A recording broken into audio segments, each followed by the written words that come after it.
Cutting edge conversation not to be missed. We are women of the world. We're from the east, south, north, and west. I'm Candy Shannon, host of Morning Brew, the Friday edition, from 5 to 8 a.m. on member-supported WEFW Washington, 89.3 FM. Welcome to On the Margin with Ethelbert Miller. My guest today is Keith Gilyard. Keith Gilyard is the author of two books about the writer John Oliver Killens. In 2003, Wayne State University Press published Liberation Memories, The Rhetoric and Poetics of John Oliver Killens. In 2010, the University of Georgia Press published John Oliver Killens, A Life of Black Literary Activism. Keith Gilyard is a distinguished professor of English at Pennsylvania State University. How are you doing today, Keith? I'm great, man. Good to be back. Oh, Good to good, see good, you. good. I think we were back talking back in May. The great interview at Ethelbert Miller. Well, this is a good conversation. Let's go back. When one often talks about black writers of the 1950s, it seems it's always a discussion about James Baldwin, Ralph Ellison, Mhm. Gwendolyn Brooks. Why are we not more familiar with John Oliver Killens? I think the passage of time and something about the politics and something about Killens is probably intractability. Because if you go back, that wasn't the case in the 50s, right? In the 50s, if there's such a thing as an A-list for black writers, he was on it. Like when he published a novel, he'd be on the Today Show, so he was national. Uh, when Malcolm X spoke at Berkeley, the famous visit, and they asked him a question, he said, "I let the writers talk about it, Killens, Baldwin." So he was on that list. Gwendolyn Brooks wrote a poem dedicated to him, for John Oliver Killens, and so in the 50s that wasn't the case. He was talked about as much as any of the other writers, almost anyway, not obscure. And I think over time, I think his reputation, I think he was just considered intractable, that he wouldn't compromise in terms of working with publishers or stage directors and things like that. And he just fell into. Plus, I think his politics. To me, if you were not that Gwen Brooks and Baldwin and whatnot were not progressive, but it seems to me that if you were on the organized left or linked to the organized left, if you weren't Richard Wright, you were getting left out, you know. Mhm. And so I talked to Sarah Wright about this once, and that was her belief. But Sarah, let's look at the literary politics, mm-hmm, Keith Gilyard. It's 2025. Say you and I are putting together a literary anthology, like the mm-hmm, Norton 10 or something like that. yeah. Um, He, you he know, didn't make he didn't make the Norton one. that's what I'm saying, right? It gets into the thing about why are people even today leaving people out? My analysis would be like, okay, if I'm not introduced while I'm in college, undergraduate or graduate work to these authors, I'm not going, now that I'm doing a anthology editing, I may Right. not include them. Yeah, and that's part of it. I mean, as time goes by, that's more and more the explanation. I don't think that's the explanation for what happened in the '60s or early '70s, uh, because, for example, the editors at the Norton, they certainly knew who John Oliver Killens was. As a matter of fact, uh, John Oliver Killens and Henry Louis Gates Jr. were supposed to edit a book together, so they Hmm. certainly knew who he was. Right, right. Uh, just think of it's the literary politics. I think But now, I think now your explanation is more to the point as time goes by. Few and few people know about him and remember him. Well, this is why I think Keith Gill, I want to invite you back again because the work that you've done is extremely important. You feel that it's like a landfill. Mhm. All of a sudden you can't say we don't know about them because you've got these books and Right. they're very important. When I was reading your book, there was two names I said, wow, Keith is doing this biography of Killen. I wish somebody would do a biography of Ernest Kaiser and one Uh, on Duxie Wilkinson, oh yeah, because yeah, for because sure. just mention about those two. I just threw them out. Yeah, Ernest Kaiser, is connected to the Schomburg for all those years, and with my ignorant self, I didn't even realize that he lived a few blocks from me. It was only later when You were ignorant. You were I ignorant was going self. through, yeah, I was going through the archives, and I saw his address on the letter. I said, Ernest Kaiser, you live right down the block next to my man Solitaire. So, yeah, Ernest is very important. He's the one that put a lot of people onto Black literature and culture because he was at the Schomburg. I think it was Ernest Kaiser.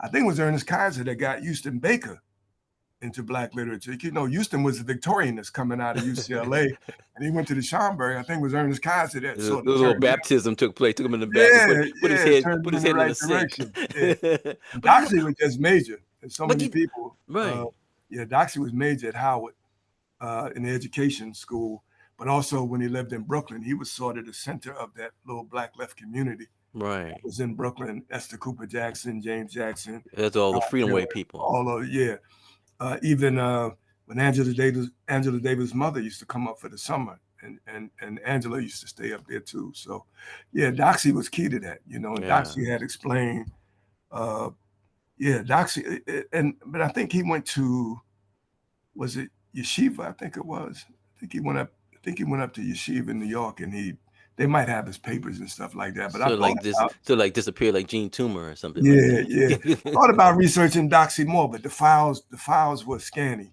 You know, Oh, okay. I think that that's a worthy project. Well, let's go back to Kaiser, because you know Kaiser used to do I said Kaiser must read everything. Yeah. Ernest Kaiser read it all. Again, as I said, he should have been a resource. He should have been a neighborhood resource, but no, everybody knew Kaiser as well as Doxey Wilkinson. Gene, Doxey, but also Gene was Hudson Blackwell, the librarian. Oh, okay. So right. They were important, man. They steered, and Sonia talks about it too. You know, going to the Schomburg. These were the people who were there. Right. And well, let's get back to John Oliver Killens. You know, it wasn't until I started reading your work, Keith, that I began to associate. Killens with DC, because I always had him with Macon, Georgia, or New York up there with the Harlem Writers Guild. Guild. Right. Talk about Killens' time in Washington, D.C., which I think begins in 1936. Right. Talk about his time at Howard University and the influence of E. Franklin Frazier on him. Okay. Yeah, he came to D.C. because his brother was there.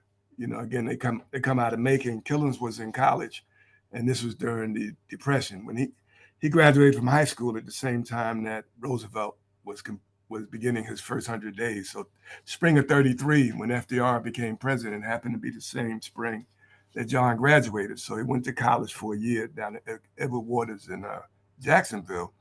And his brother Charles, who was a much better student than he was, Charles was in Washington by then working for the government, I think U.S. printing office or something like that. And so John took the civil service test, and a job came up for him at the National Labor Relations Board, which was newly created.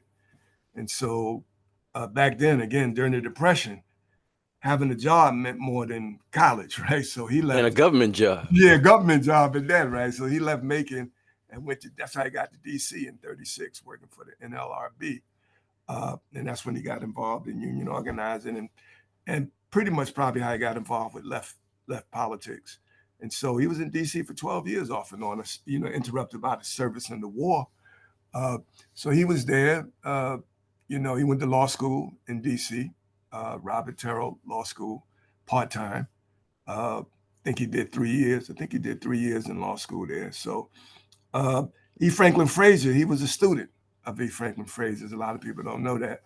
But he took sociology class with E. Franklin Frazier. I think he got a B or B minus, man. He loved it. But, John was a gregarious person. So his thing was get out and about and meet everybody and so on and so forth. So he was never going to be the kind of person who was an A student, because he wouldn't put that kind of time into being an A But, student. in your book, you describe E. Franklin Frazier like a really radical guy. And, he was. I mean, when you look at the FBI files, I have Frazier's FBI files as well as John's. And they went down, I think it was the same week that the FBI interviewed John in 41, I believe it was. People don't associate him with 1941 that early. Franklin Frazier went down the same week, and I'm pretty sure I couldn't tie the knot, but I'm pretty sure that they talked about their visits because they were notified. I'm sure he said, "Well, Professor, I have to go down to the FBI. They're interviewing me," and Frazier said, "Yeah, I got to go also." I'm sure there was some kind of interaction about it because it happened the same week. When you look at Frazier and you look at Killens, and this is just early years of Killens thinking about becoming a writer, it seems like maybe the class analysis, how he sees the Black community, a lot of it seems that comes from some of maybe E. Franklin I think a lot of, I think Fraser was a big influence. I think that, I think the way Killens described him, probably the most radical person he had met up to that point, right? So, yeah, Fraser with class analysis and, you know, the work that would eventually become Black bourgeoisie and stuff like that, you know. Yeah, John was very much influenced by Fraser. He knew Sterling Brown as well. I was going to ask you if he knew Sterling Brown. Yeah, he knew Sterling Brown as well. And he wasn't a student in class of Sterling, but he knew Sterling, Alpheus Hutton, Doxy Wilkinson, these people that he met these people at Howard. And so Howard, the Washington years are very formative because then he joined it's probably, he was doing union organizing and he was involved in some of the protests down, you know, around Howard, you know, about desegregation and restaurants and all that kind of drugstores and stuff like that. Drugstores and whatnot. Yeah. So DC was an important training ground for him for sure. And I think that he saw his contribution as being, well, I get this law degree and I can make my impact that way. He wasn't in Washington in the early 40s thinking I'm going to be a writer. Right. He was there thinking I'm going to be an attorney. Well, talk about that transition because that's a key in terms of when is a person decide, okay, I'm going to be a writer. He had inklings or desires when he was a kid, you know, and he talks about it. Says, you know, he tried to write a story and he could never finish it. He could never sustain it. And he said he might write 50 pages. You know, he's 10 years old. He said he wondered why I could never finish anything. And I'm thinking, for a 10-year-old to write 50 pages, that's pretty good. You're a tenured professor. You're trying to work on 50. Yeah, exactly. So he thought he was a failure. So he just put that to the side. And then the other ambitions came into play. And it was during the war that when he went into the military, that the bug hit him, you know, because he up there, you know, you got bullets flying and bombs dropping. And that's when he decided, you know, I want to do this. He had a Hemingway moment. Yeah, like that. And so he said he wasn't going back to law school, like when he got out. And so his father-in-law, they weren't happy with that because they thought he had married their daughter. He thought he married her under false pretenses of becoming an attorney one day. But Grace, his wife, she 100% supported his ambition to be a writer. So that's all that really matters. You know, when you say that, you know, we just had a Sterling Brown conference, and it seems as if when we look at Sterling Brown, we talk about Daisy. When we look at John Oliver Killens, we got to talk about Grace. Oh, you have to, yeah. Because Grace, in fact, when you talk about the politics, she probably, by some people's reckoning, she probably was more radical than John. That's what people say about Atlanta Robertson, that she was more radical than Paul. Yeah, because she was involved. She went to Brooklyn College. You know, she was involved with leftist activities at Brooklyn and whatnot. So it wasn't that John was this radical person and then he radicalized Grace, and not at all. You know, Well, let me throw another person out. Some people say that Sugar Grant Du Bois had that sort of radical influence on WB. Well, that they said that that's pretty well known. Yeah, right. Because what happened is that she had those connections down there in Greenwich Village and stuff like that. He was up in Harlem. Yeah. I think, in fact, I think some people would argue that the Communist Party sicked. I don't want to say sick, but some people would argue that they sicked Shirley on. She was a younger woman. Because they actually it was two people. Shirley was one, and they actually used James Jackson. They had James Jackson, Esther Cooper Jackson's husband. Husband, right. They had James Jackson approach him. And so they had back and forth conversations and whatnot. So James is really supposed to recruit him. Let me ask you this, Keith Gilyard, because what we're talking about is very important. I remember when, you know, me and my friends were interviewing Sterling Brown, we could get him to talk about the 30s and 40s, but it seems that when you get into the 50s, you know, people don't want to talk. And I can understand that in terms of privacy, people's careers got destroyed and things of that sort. But how do you begin to say, I'm going to look at John Oliver Killens, I'm going to look at this period without dealing with the leftist politics? It's hard to do it, man, because it's funny because you look at Mary Helen Washington makes this point where you see these anthologies and they go from the Renaissance and then they go to naturalism, you know. And I said, where do you think this naturalism came from? You know, these naturalism came from people like Wright and whatnot, who were on the left and extending beyond, the Renaissance and the Chicago Renaissance. Yeah, so I just think that was just the mood. I mean, you look at the general politics, right? I mean, the Cold War, one, you allude to that, the McCarthy era, that's one. And Killens, he was. We have a document. We have him on the list for the Brooklyn branch of the CP. So card carrying member. Not that that was the only way to identify people, but he certainly was aligned on the left. Didn't break those links. He was his hero was Robeson. A poster of Robeson hanging in his house at all times. But I also think that with the Cold War politics, is that for certain quietude, you got careers that could be advanced and others. Like I said, I talked to Sarah Wright about this once because she's a good friend of John, and she just felt, and I talked to Paul Robeson Jr. about this as well. He says that John and people like Sarah Wright and whatnot, he would call them part of the independent Black left, because a lot of people studying that period, they say they were sort of just blind adherence to the CP, but I don't think the independent Black left was ever that.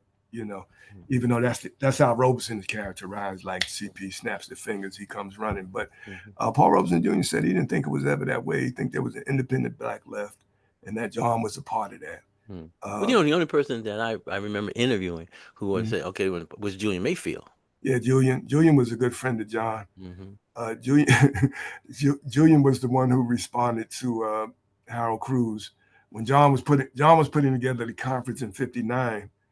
For AMSAC, and Harold Cruz wrote this long letter to him. It's like, you're not going to do this at the conference. I bet you don't do this. I dare you to do this, and all that. Well, we're going to get into Cruz in the second half of the show. Right. John gave the letter to Julian. John said, he told Julian to look at it. Julian said, don't worry, I handle it. I got it. Okay. Yeah, I got it. Well, let's go back to something, and you made reference to him, and that was Richard Wright. I was wondering at one time when you would go back, if you were a writer, Richard Wright was a successful writer, and I was just wondering, was he this type of model for Killens? And I say that in terms of Richard Wright's interest, for coming from the South.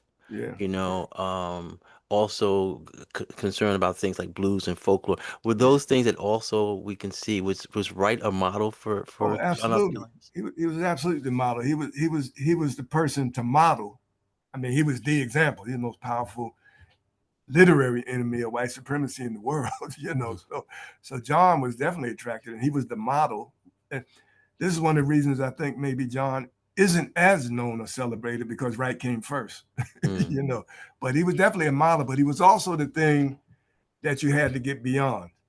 It's sort of like Larry Holmes and Ali. You're my hero, you're my model. I'm proud you gave me a black eye in the gym, but I got to get past you. Right. I got to get past you to be Larry Holmes, So I think that was relationship. When you look at John's papers when he was in school, when he was up at Columbia, all the papers he wrote were about Richard Wright. Richard Wright's black boy, Richard Wright's this, Richard Wright's that. Now, the reason I said he was also the person he get beyond, because he felt that Wright was indulging more or too much in pathology. Like Wright's thing was this existential crisis and dilemma always, native son, singular. But let's talk about that, because sometimes writers will say, we talk about native son, we talk about black boy, but it seems like if the writers were influenced by Uncle Tom's Children, his short stories. Some of that, but Native Son is a big influence. You can't ignore that. It's a big influence on the whole generation. Black Boy as well. The short stories also. But what John felt, and this is maybe where he gets devalued some as a writer, is he felt that, and this is also his innovation in the tradition, is that he felt that you should take the focus off the individual and the pathology, and you should put it on generative Black families and communities. And so that's why Young Blood, you look at the contrast, Young Blood, the title of his first novel, that's a family surname. That's not man or son. That's a family surname, and he does that for a reason. He fronts the family, and he definitely has different portrayals of Black women than you will ever see in a Richard Wright novel. So Richard was the model for sure, and he actually met Richard in Washington. So Richard was the model, but he was also the obstacle at the Right. same time for John. Okay. When we look at John Killens and we look at the 50s, we look at these novels that come out, and we have the Youngblood, we have Sippy, we have, and then we heard the Thunder. If you look at those books, select one that, say, for example, we want to tell our audience, pick this book up first. My students, because I taught Youngblood recently. My students would say Youngblood because they loved it, but me, it would be, and then we heard the Thunder, which when I read it, I was like, Spike Lee is gonna make this into a movie, and Denzel will play Solly Saunders, but now he's too old to do that. But Solly Saunders would have been a perfect role for Denzel. We'll talk about that. Talk about it. Then we just give us a brief little summary of the plot. Yeah, well, it's Solly Saunders. You have a guy up with it sort of resembles Killens, right? Because he's upwardly mobile, law school, blah blah blah. The goal is get the pretty bourgeois wife, get a law degree, and be respectably upper middle class. And Is so that what you did, Keith? Not quite. Just joking with you. Not quite. So then he gets called for the military. So he has to go in the army. He's overseas, and so the novel really is about the sojourn and the adventures of the people that he served with, what he encounters, and the whole developing a relationship to how to regard the Japanese, how to regard the Australians with his station in Australia and whatnot. And so the big thing that drew a lot of people to the novel is the climax in denouement, where there's this battle that takes place in the streets of Brisbane between black soldiers and white soldiers. So they weren't worried on that Saturday night, Sunday morning about the so-called enemy. They were each other's enemy on that morning. And they actually rolled tanks and artillery out into the streets, and the black soldiers and white soldiers went to war in Brisbane. Now, this was covered up by the State Department, but it leaked out into the black press. And so people knew about it. And so it was real, based on a real incident. Killens wasn't there. There's a lot of people, I've read some stuff that said he was there. He wasn't there. He got to Brisbane after the event. And you can tell because some of the things he described, like the Officers Club and stuff like that, they weren't really built until after that incident. And so, but he had him in his novel. So the timing is a little off. He wasn't there, but he knew about him. And all the soldiers, especially all the black soldiers, they were all talking about it. They all knew about it, but it was suppressed. And so anyway, that's the upshot. And that was and then we heard the Thunder, and that was, by many critics and readers and reviewers, that was the front runner for the Pulitzer Prize in fiction, which means he would have been the first African American to win a Pulitzer Prize in fiction. But that year they vacated the award; they didn't give it to anyone. And so, that I think the Times even had an article saying that he was probably the favorite to win that. And then, what type of reviews did he receive on that book? Thunder, good ones. Yeah, really good ones. For Youngblood as well. Youngblood was well received. Thunder, great reviews. The Cotillion got good reviews, even though I know you don't think that's one of the stronger ones, but I have something to say about the Cotillion. But yeah, and then we heard the Thunder was well received. Well, let me ask you this, because you've written about Killens. Did you see, and this gets into the process, did you see maybe in his papers different drafts of Then We Heard the Thunder? Yeah, was he a person that did a lot of rewriting? A lot of drafts, and he not only do a lot of drafts, they were long. The drafts would be maybe 50% longer than the novels ended up being. He wrote a lot of drafts. There's a lot of drafts in his archives. He also worked on a number of things simultaneously. So not only did he write a lot of drafts, he might work on this thing Monday and a whole different project on Tuesday and another one on Wednesday, because remember, he was trying to make a living as a writer.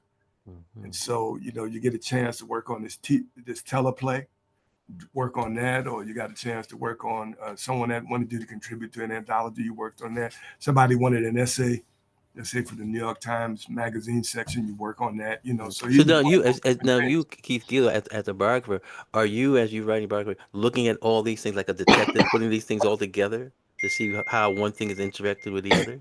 Yeah. I look at the drafts, especially when the drafts. You look at the draft to see like what gets transformed and what gets dropped.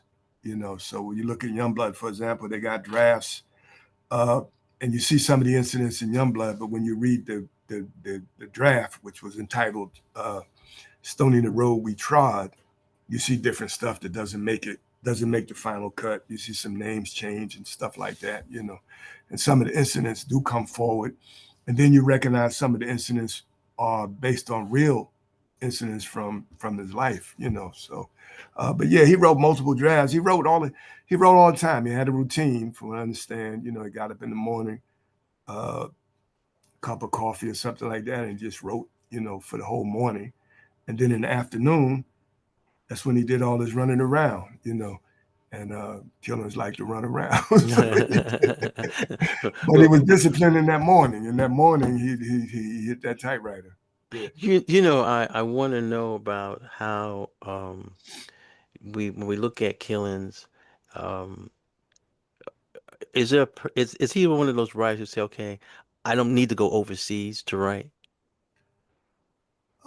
Yeah, and I think the other thing too is that uh, he had a family Hmm. also, so it wasn't you know he was from a generation, in his particular circumstances. He was married, had a son. His son was born while he was away.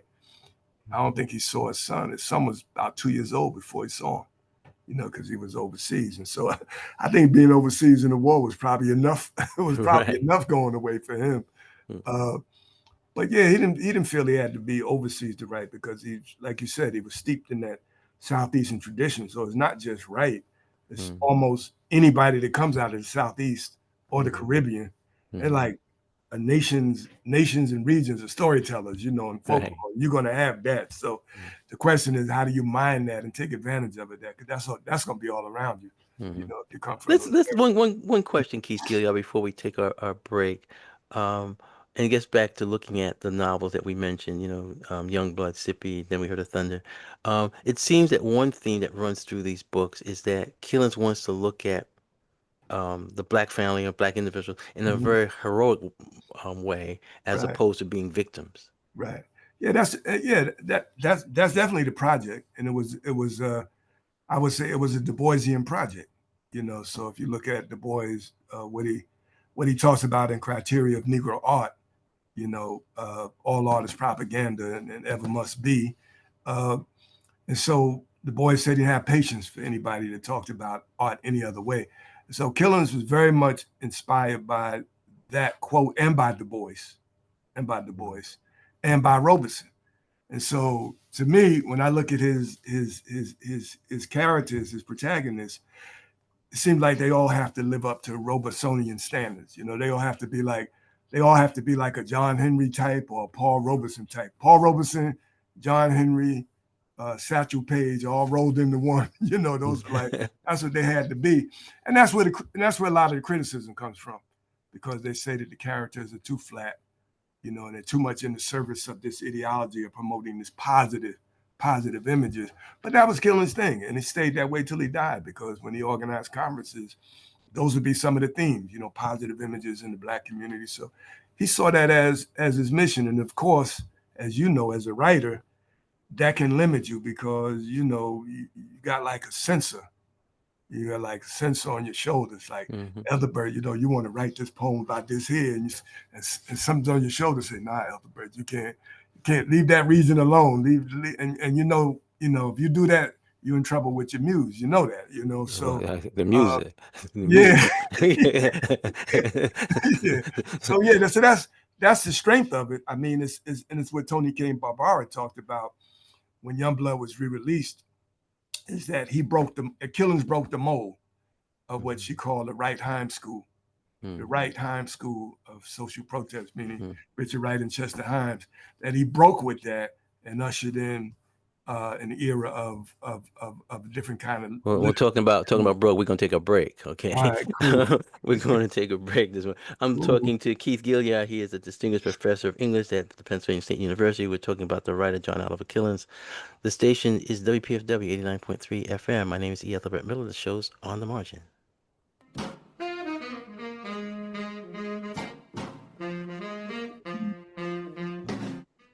Peace!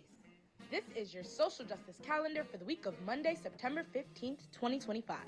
Finally, on Thursday, September 18th, third Thursday's Reflection and Restoration Hour of Quiet Reflection and Restoration for those fighting for peace and justice in the communities.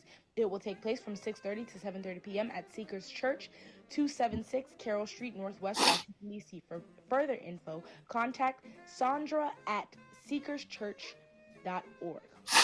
WPFW Social Justice Calendar connects you to grassroots activism in the DMV. Submissions can be emailed to socialjustice@wpfw.org. Please include the name, date, and address of the event. This is due by Thursday at 5 p.m., at least 1 week in advance of your event. WPFW Social Justice Calendar helps build a better world, one broadcast at a time. Okay, we're back on the margin with my guest, Keith Gilyard. And Keith has written 2 books about John Killens. One is Liberation Memories, The Rhetoric and Poetics of John Oliver Killens. The other is John Oliver Killens, A Life of Black Literary Activism. Let's talk about this activism. One of the things we see Killens doing is organizing the Harlem Writers Guild.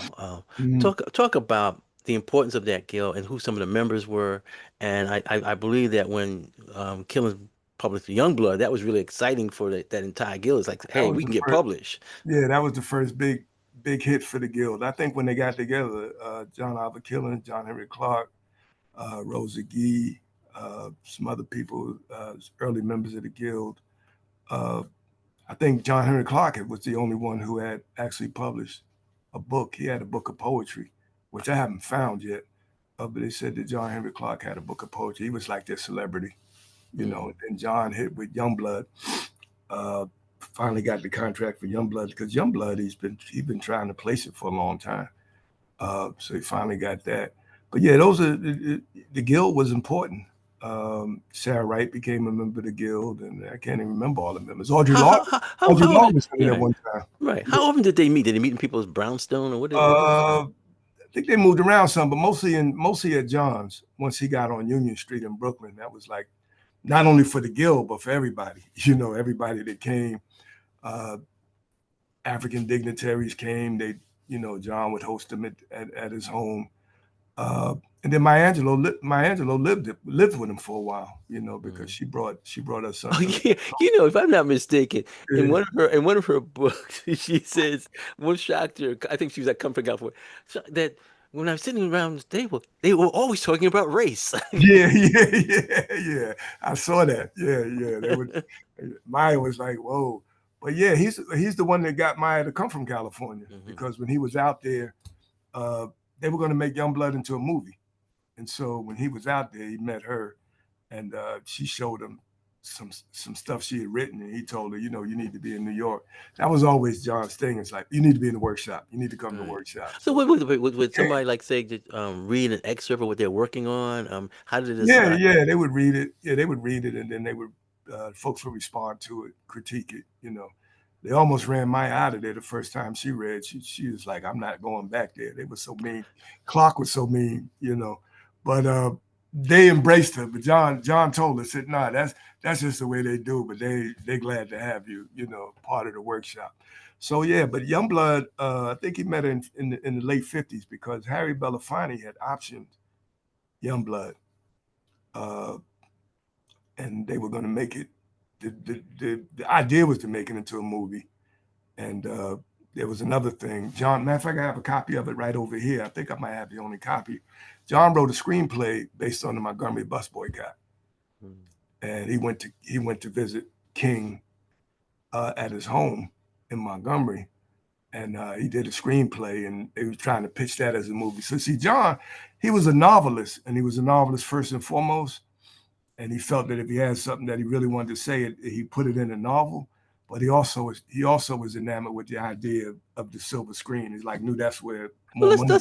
let's talk about that. It is more Mm, money, yeah. but I'm thinking of the writers before. I'm thinking like F. Scott Fitzgerald going, where it's Oh, difficult yeah, to yeah, say, okay, I'm a novelist and now I'm writing these scripts and stuff like right. that. It's a completely different skill. Yeah.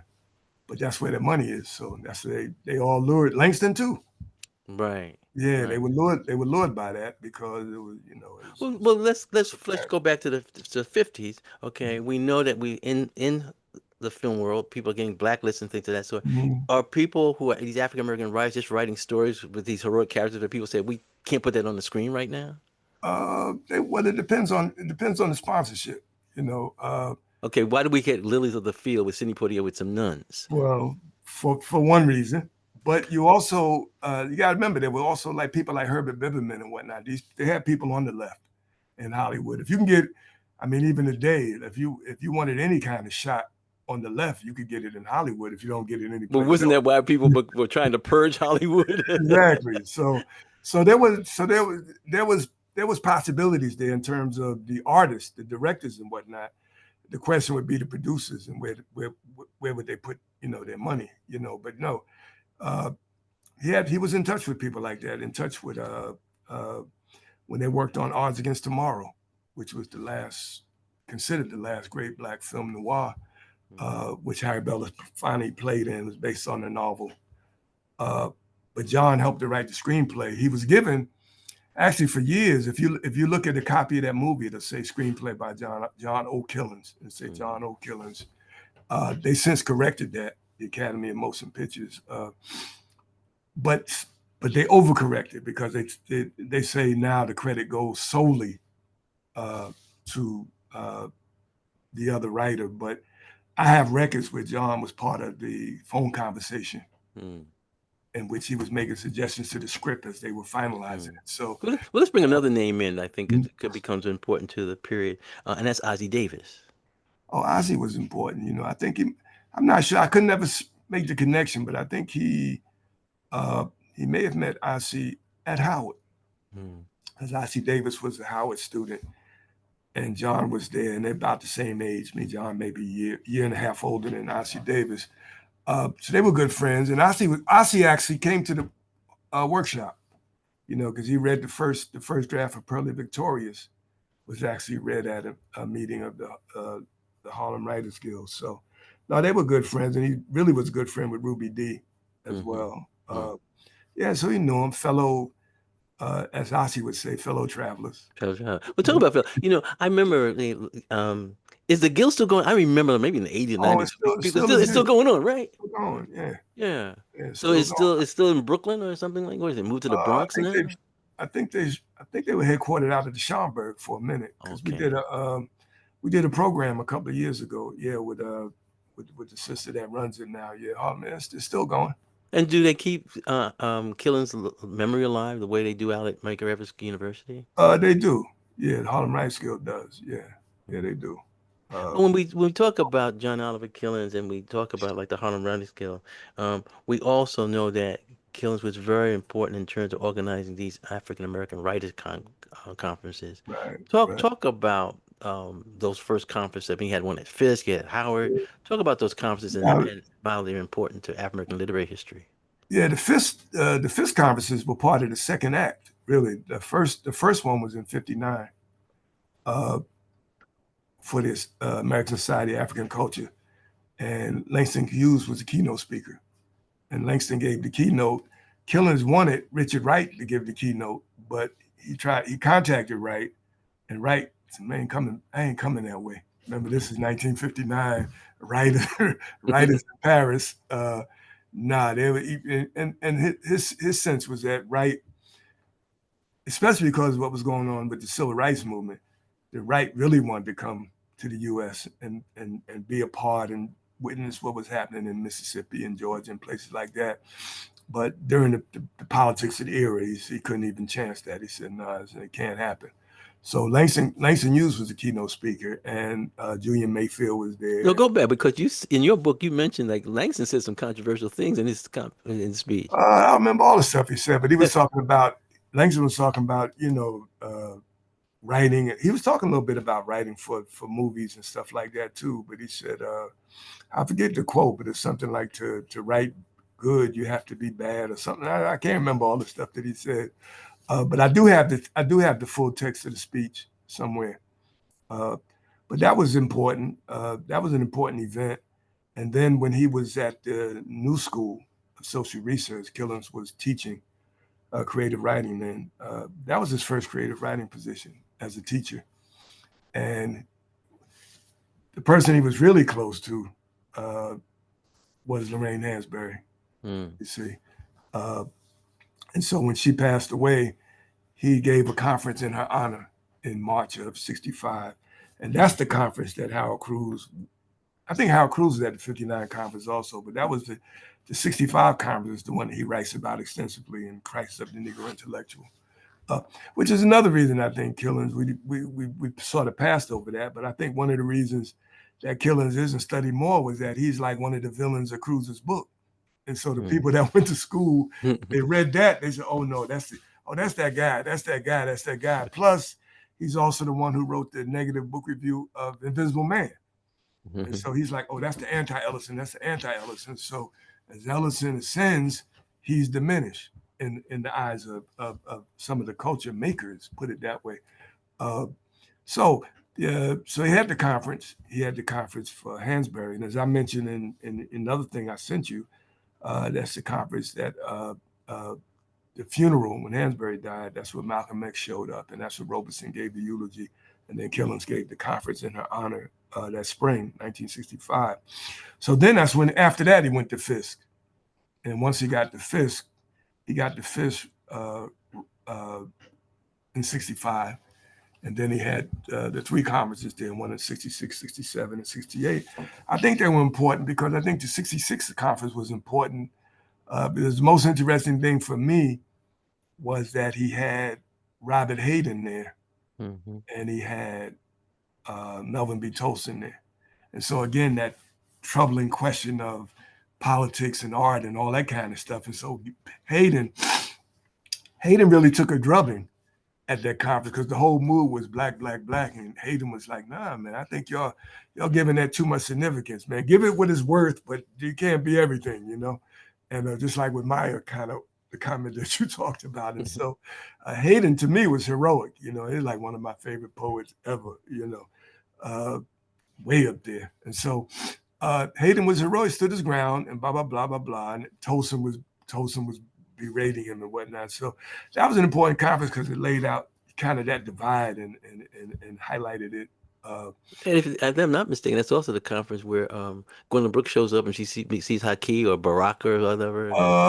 I'm not sure, you know, I gotta, you know. And after that, she went and got an afro. Yeah, I'm not sure if that was '66 or '67. Yeah, maybe it might be 66. It was one of those. Yeah, it might have been. Yeah, and she Baraka did his Nation Time and stuff like that. And Brooks was like, wait a minute, I'm up here in Chicago. These young folks doing something a little different, right? I'm published by Harper and Row. Yeah. So there's two decisions, not only the decision about her hair, but also the decision about her publishing.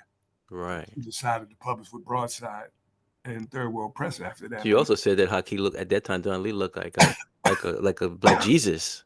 You know? I always tell Haki, but your middle name is Luther. Yeah. So I think it might have been '67 because I think after that, I think the next year it was. Excuse me, let me mute this for a second.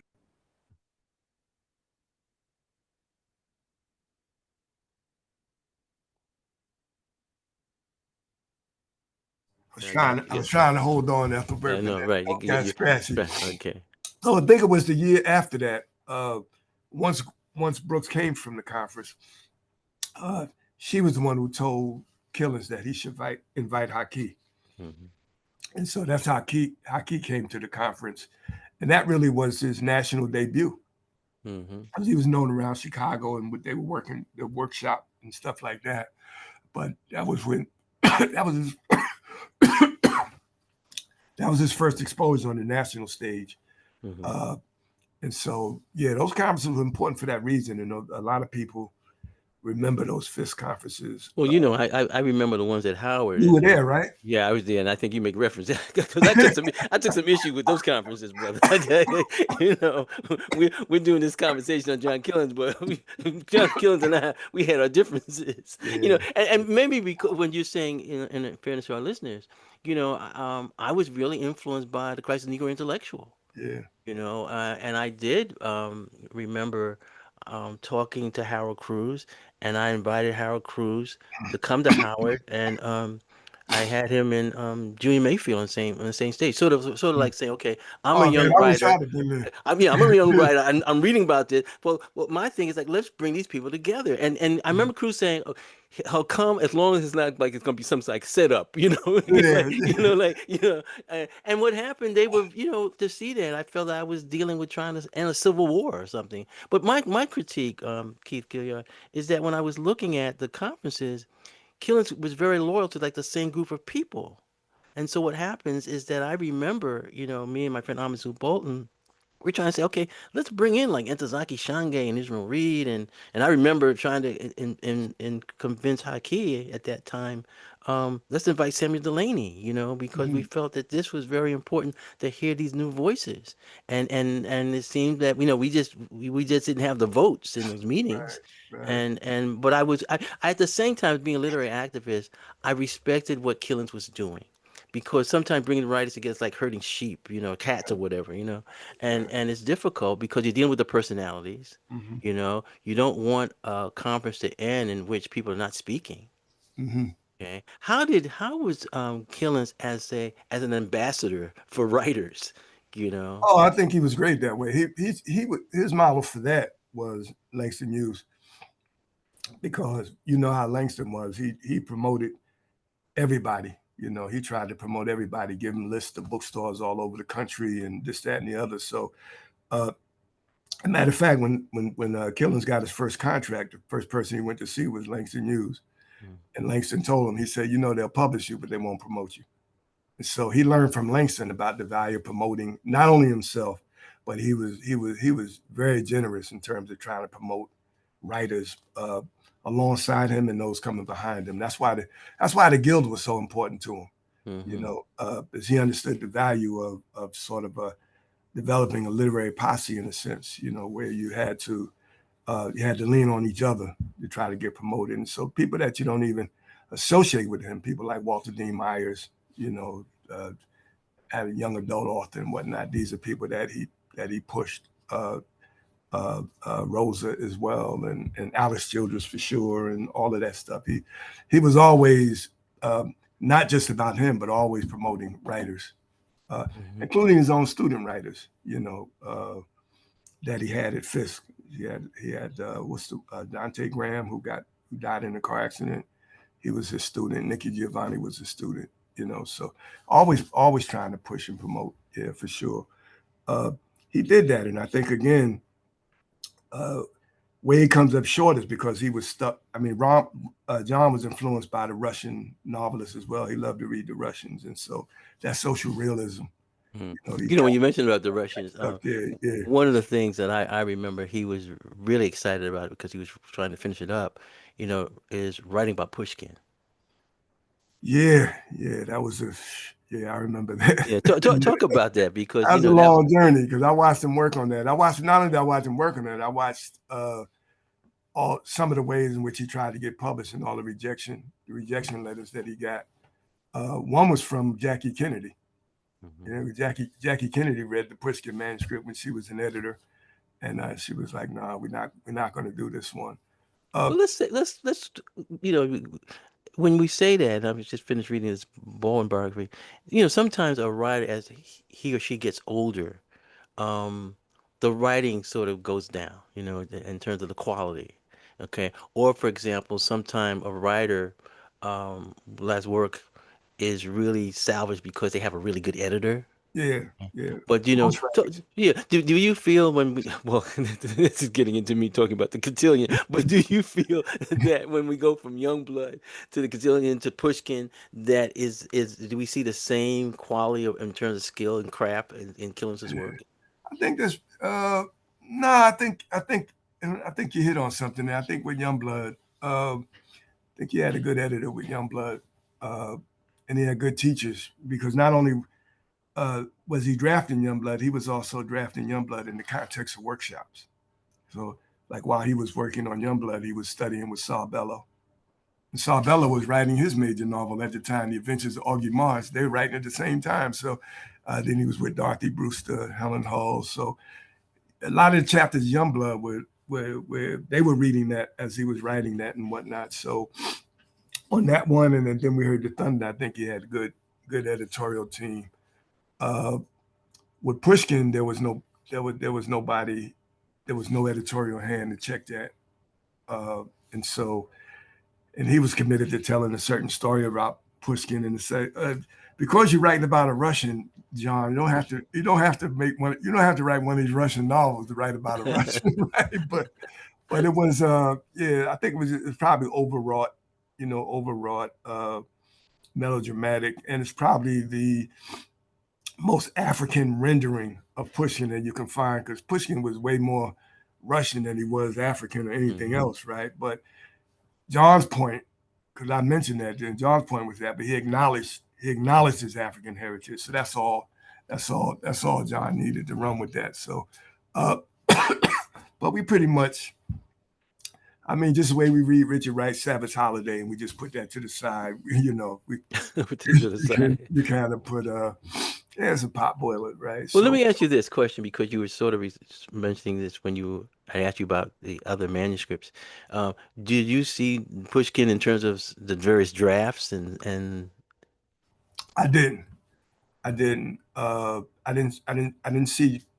I don't recall anyway. I don't think I saw multiple drafts of Pushkin. I saw drafts of some unpublished stuff. There's still an unpublished novel called The Villagers that's in his archives and never published. But I don't remember seeing multiple drafts of Pushkin. No. Who's in charge of the archives for something like, say, for example, would come out? That somebody would say, okay, you have to get with his daughter, Barbara. I mean, in terms of his literary estate, you would have to go through Barbara, and Barbara would nay or say.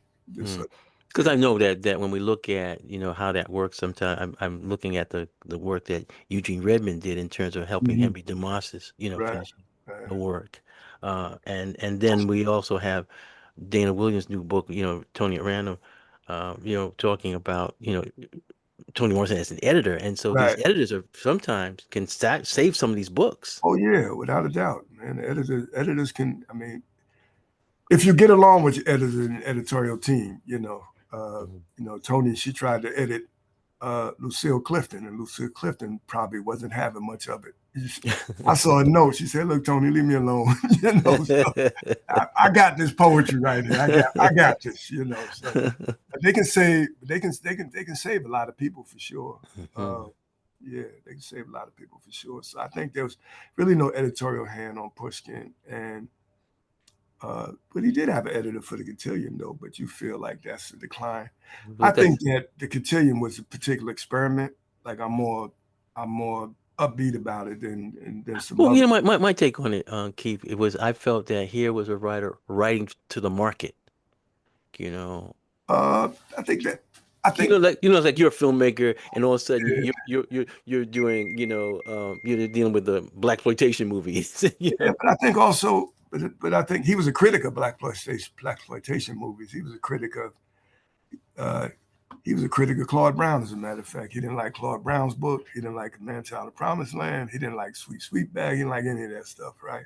But so I think that was. I don't think it's writing, just writing for what was in. I think that John, sort of like we talked about Gwendolyn Brooks and her visit to the conference, and it altered her perspective on some things. I think the 60s and the young folks really altered John's perspective also. I think he really, and working with Stephen Henderson, I think that he really started buying to those ideas about art and whatnot. So I think that when you look at, I look at the Cotillion as a long prose Black arts poem.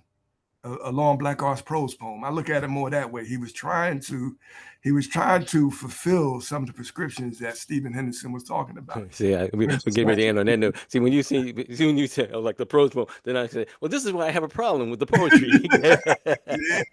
If you're gonna put that in the thing, okay. So Keith, so I think he really bought into the ideas about black art and stuff like that. So that's what I think what was going on in the Okay, well, I want to thank you, Keith. Then we'll continue our laughter after we sign on. My guest today has been Keith Gilyard. We've been talking about the work of John Oliver Killens. Keith Gilyard is a distinguished professor of English at Pennsylvania State University. My name is Ethelbert Miller. The show's On the Margin. The station's WPFW 89.3 FM. Thanks, Mike. Okay, let's do...